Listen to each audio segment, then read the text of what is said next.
ನನ್ನ ಪರಿಸ್ಥಿತಿ ಒಳಗೆ ನಿಮ್ಮ ದಾರಿ ತೋರಿಸ್ತವ ನನ್ನ ಪಡೆದಪ್ಪ. 3 ಮೊಳ ಹಗ್ಗ ತಗೊಂಡು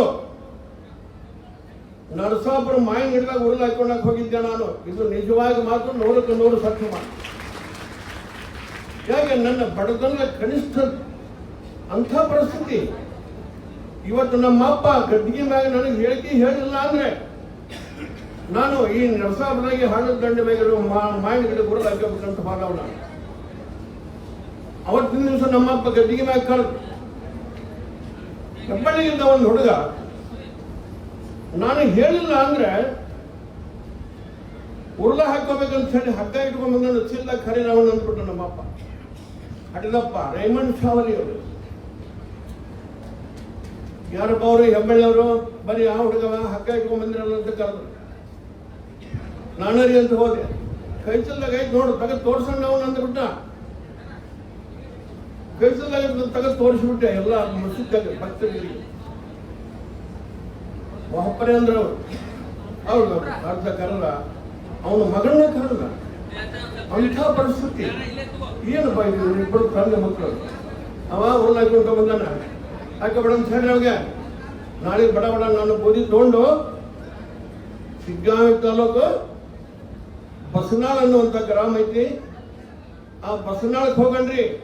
ಅಲ್ಲಿ ಪಕ್ಕಿರೆಡ್ಡಪ್ಪ ಅನ್ನುವಂಥ ಒಂದು ಮನುಷ್ಯರನ್ನ ಅಲ್ಲಿ ರೆಡ್ಡರವ ಇಂದ ಅವನು ನಾನು ಕುಸ್ತಿ ಆಡಿದವರು. ನನ್ನ ಗೆಳೆಯ ಪಕ್ಕಿರೆಡ್ಡಪ್ಪ ಅನ್ನೋನು ಮನೆಗೆ ಹೋಗಣ್ರಿಪ್ಪ.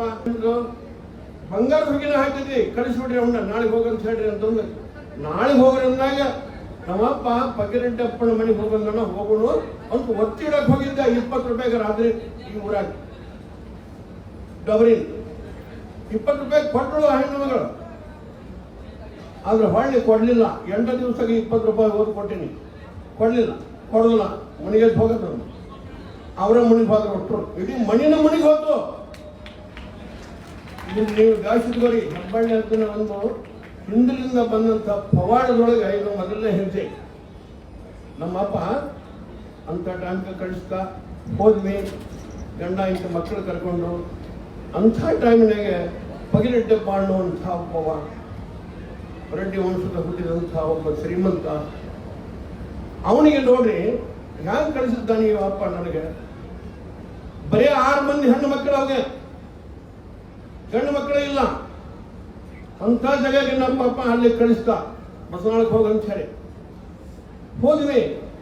ಅವಾಗ ಏನು ಬೇಕಾಗಿತ್ತು? ಅವನು ಎಲ್ಲ ಸಹಾಯ ಸಹಕಾರಕ್ಕೆ